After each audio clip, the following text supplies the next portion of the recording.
Mari kita lanjutkan pengajian kitab Ad-Durrun Nafis karya Syekh Nafis Al-Banzari. Ya, kitab ini merupakan kitab yang ditulis ulama Nusantara yang banyak dikutip dari Al-Futuhat. Al-Futuhat ini ada 9 jilid ya. Cuma Syekh Nafis bisa bikin simpel dan praktis ya, hanya berapa halaman. Cuma isinya itu ya istimewa. Malam ini pembahasan Ad-Durrun Nafis sudah sampai pada halaman 8.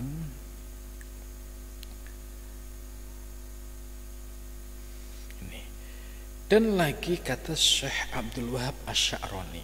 Ya, ini kita harus paham bahwa Syekh Abdul Wahab Asy-Sya'rani ini salah satu ulama yang menjadi rujukan ya ulama-ulama di Timur Tengah dan ulama Nusantara. Ya, bahkan beliau ini termasuk ulama yang menyebarkan ajaran-ajaran Syekh Muhyiddin Ibnu Arabi, termasuk ya Syekh Zakaria Al-Ansuri.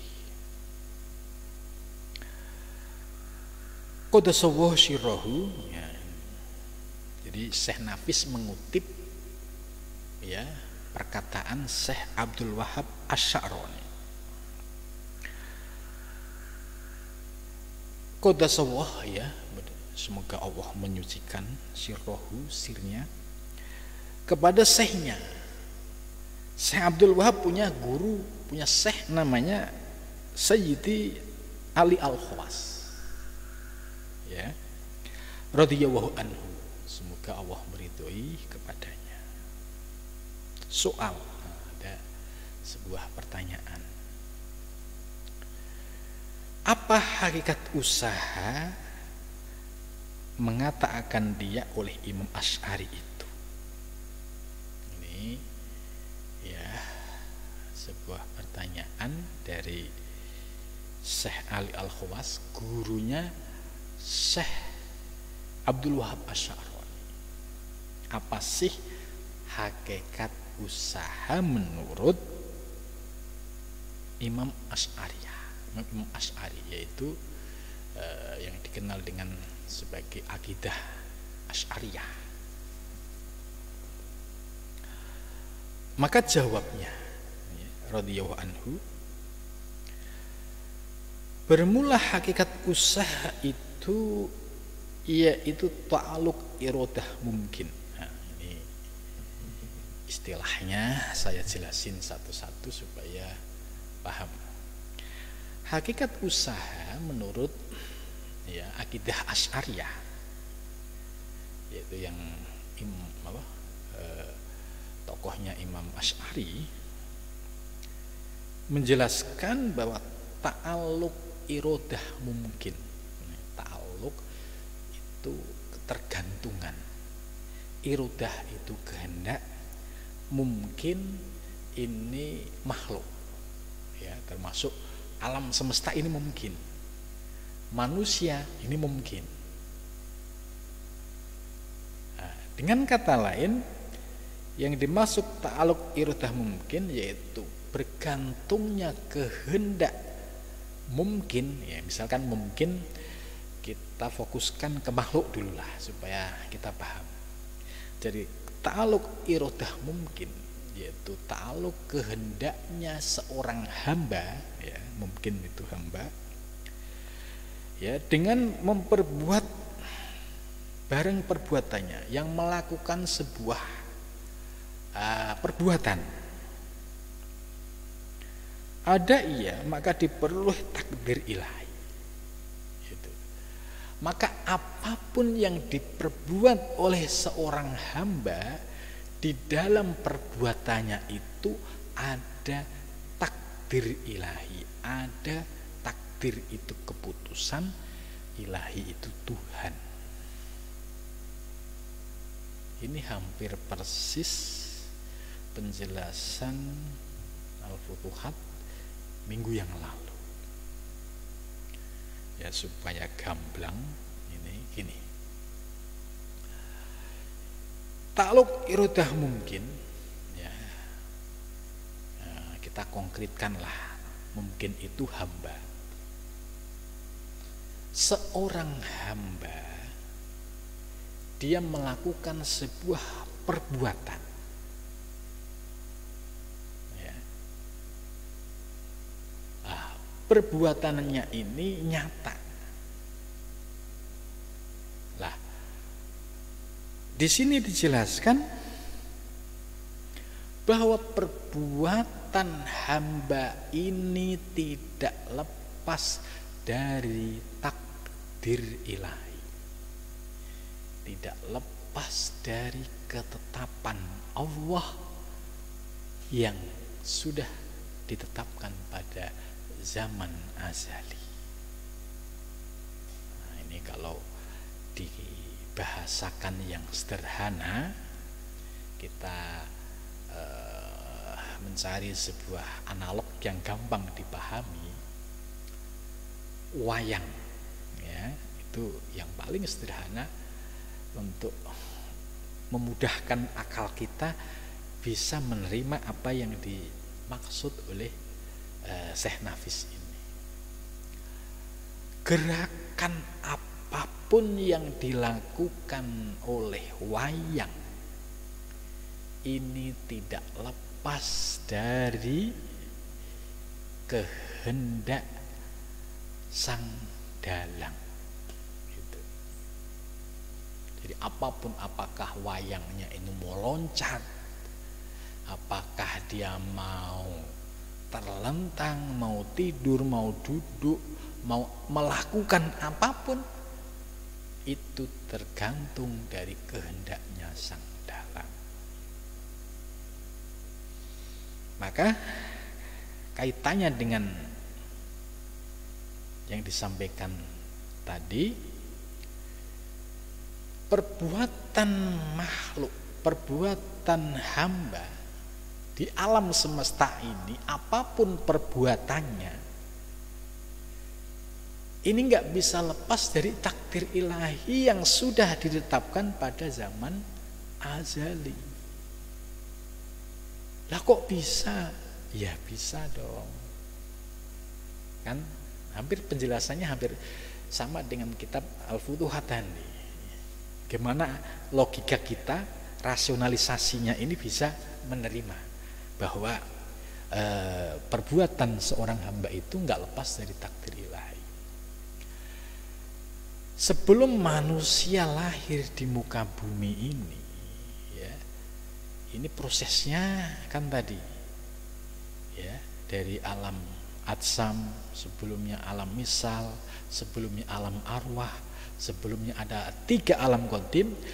Bagian alam qadim yang paling bawah adalah alam wahidiyah. Alam wahidiyah ini yang disebut sebagai Lauhil Mahfud. Di Lauhil Mahfud ini Allah mendesain alam semesta secara detail, secara tafsil, termasuk di dalamnya wujud seluruh makhluk, yaitu manusia sekalipun itu sudah ada secara rinci ketetapan pada Lauhil Mahfud. Maka ketetapan yang sudah azali ini nanti yang akan terjadi di alam semesta.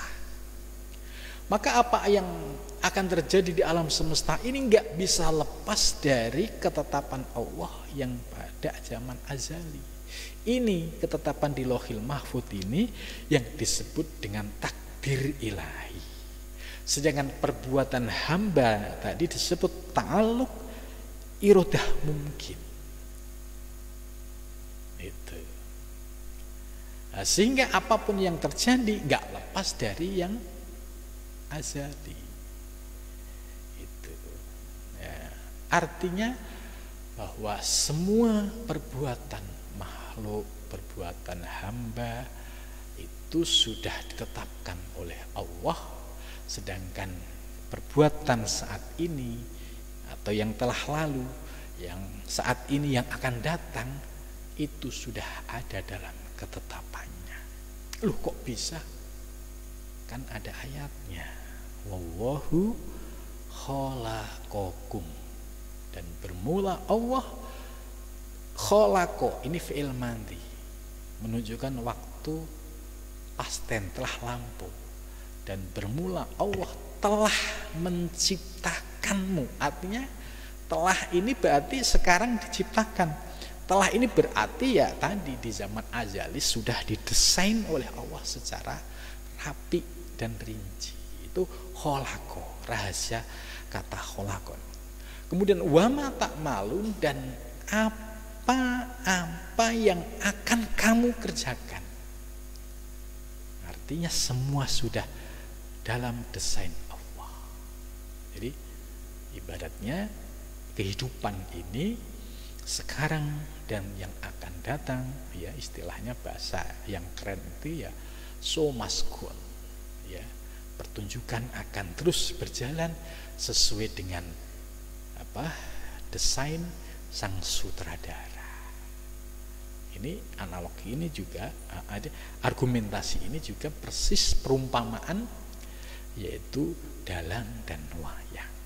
Ini yang disebut pendapatnya Imam Asy'ari.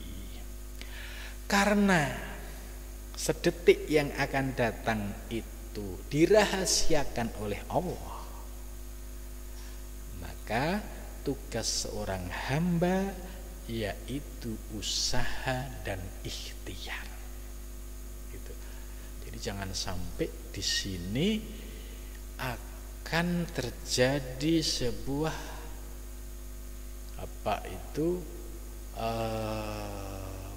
munculnya beragam pemahaman. Ya sudah, kalau Allah sudah menciptakan seperti itu pada zaman azali, ya sudah, kita nggak ngapa-ngapain aja. Kalau Allah menghendaki saya kaya, ya kaya. Kalau Allah menghendaki masalah selesai, ya selesai. Ini jatuh pada Jabariyah, ya, menjadi ya orang yang pasif. Ngapain kerja ke kantor? Kalau rezeki itu sudah ditentukan oleh Allah. Jadi mendahului kehendak Allah, ini termasuk bagian dari i'tiqad Jabariyah. Kalau Asy'ariyah tidak, karena sedetik yang akan datang, wa ma ta'malun, ya, kita meyakini semua sudah by design oleh Allah. Tapi sedetik yang akan datang itu dirahasiakan oleh Allah, maka tugas hamba hanya usaha dan ikhtiar. Tapi akhir dari usaha dan ikhtiar ini tetap kita bertawakal kepada Allah. Andai usaha ikhtiar ini berhasil, maka mudah untuk mengembalikan kepada Allah. Andai usaha ikhtiar ini gagal, mudah pula untuk mengembalikan kepada Allah. Jadi tetap dalam koridor memandang ketetapan Allah. Nah, berbeda dengan Jabariyah tadi, pasif total dia. Wah, saya zikir aja deh. Ya nanti kalau saatnya Allah ngirim rezeki dari langit, ya pasti akan turun dari langit. Ya, ini terjadi pada zaman Nabi. Sahabat-sahabat yang tidak mau melakukan aktivitas duniawi, hanya sholat di sekitar masjid, ditegur oleh Rasulullah. Ya, nggak mungkin rezeki turun dari langit, itu nggak mungkin. Harus melalui sebuah proses usaha dan ikhtiar. Inilah yang disebut dengan akidah Jabariyah. Hal ini juga memunculkan akidah yang lain seperti Mu'tazilah. Mu'tazilah ini argumentasinya lebih rasional, bahkan menjadikan akal sebagai panglima. Segala sesuatu kok ditimbang oleh akal nggak bisa diterima, ya ditolak.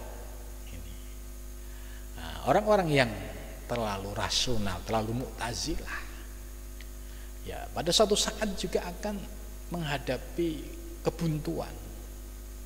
Contoh misalkan dia sedang dalam keadaan sakit, segala usaha ikhtiar sudah dilakukan, tapi tetap saja tidak ada solusi.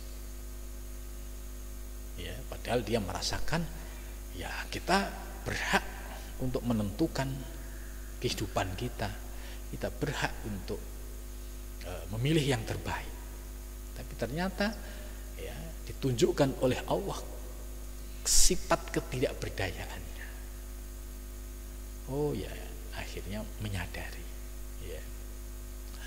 Ada juga akidah Qadariyah. Qadariyah itu yang meyakini bahwa dirinya mampu, punya kekuatan, punya potensi, punya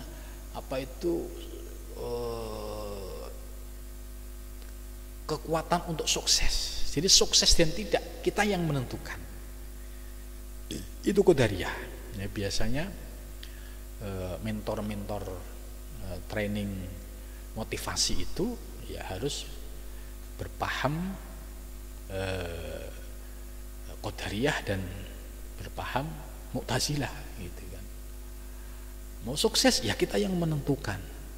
Karena seolah-olah dirinya mampu menentukan sukses dan tidak, mengabaikan kemahabesaran Allah. Orang yang berpaham Qadariyah suatu saat juga akan ditunjukkan oleh Allah ketidakmampuannya, ketidakberdayaannya. Oh iya ya, ternyata saya nggak punya daya apa-apa.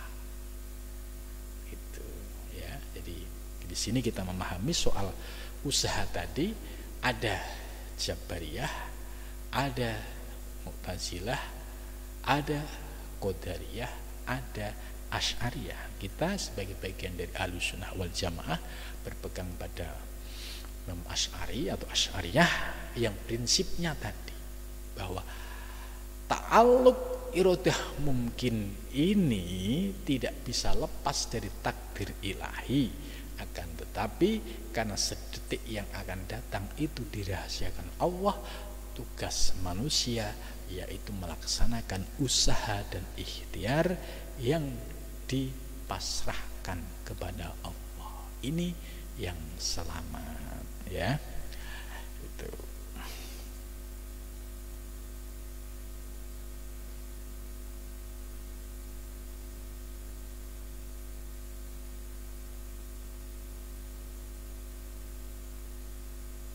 Jadi ya takdir ilahi itu yang bersifat azali. Maka ada istilah qada dan qadar. Apa itu qada ya?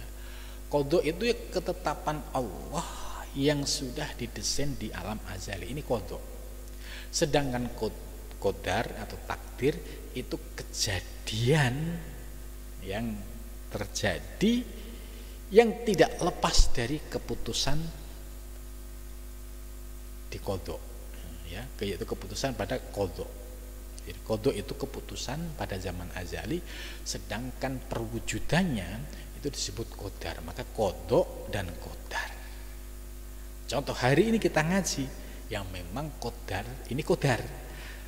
Tapi kita ngaji hari ini, malam ini, itu enggak lepas dari keputusan Allah pada zaman azali yang disebut qada. Itu maksudnya seperti itu. Ada qada, ada qadar. Sedangkan istilah di sini tadi ta'alluq iradah mungkin itu tidak bisa lepas dari takdir ilahi. Ya, saya kira ini semakin konkret dan semakin jelas ya pemahaman soal posisi usaha dan ikhtiar. Dan lagi kata Syekh Abdul Wahab Asy-Sya'rani.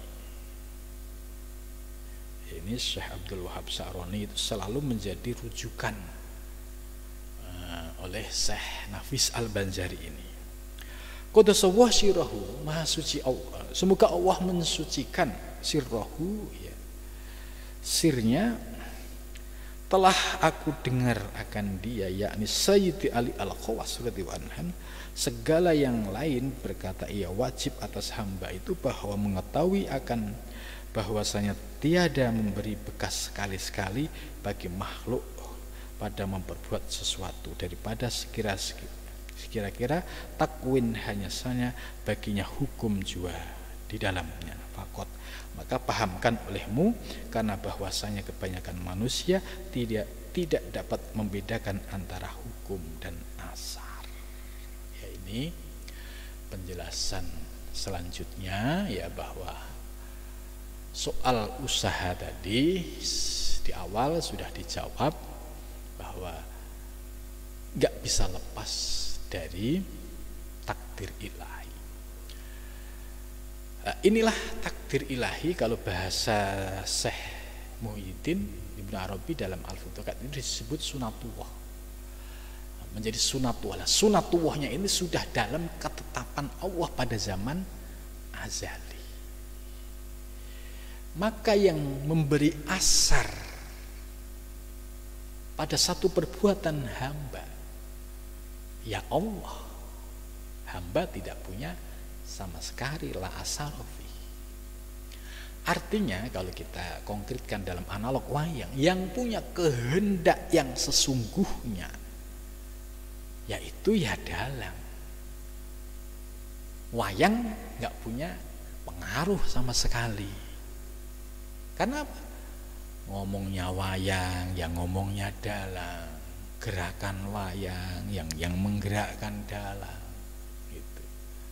Bagaimana dia punya sebuah perbuatan yang independen, yang mandiri? Tidak bisa. Karena itu apapun yang terjadi pada wayang tidak lepas dari takdir ilahi. Jadi inilah yang disebut antara hukum atau disebut sunatullah dan asar. Jadi hakikatnya ya semua sudah didesain oleh Allah. Nah, itu yang disebut hukum atau disebut sunatullah. Seperti kejadian manusia itu sudah hukum. Hukum, di dalam hukum ini ada takdir ilahi. Di dalam hukum ini ada kehendak Allah. Kejadian manusia seperti wujud makhluk. Nah, prosesnya ya bapak ibunya nikah dulu.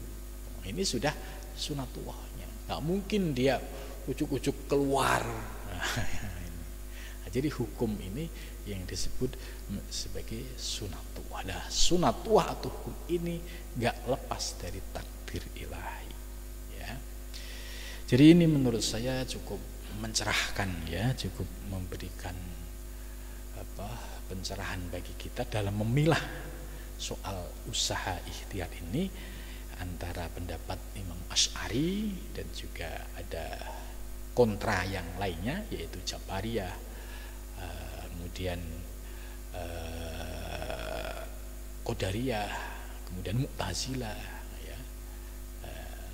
Kita ini bagian dari Asy'ariyah karena kita termasuk ahlu sunnah wal jamaah. Mudah-mudahan dengan penjelasan ini kita semakin kokoh akidah kita, keyakinan kita, jangan sampai kita salah dalam memahaminya. Mudah-mudahan kita senantiasa dalam bimbingan Allah Subhanahu wa taala. Terima kasih. Assalamualaikum warahmatullahi wabarakatuh.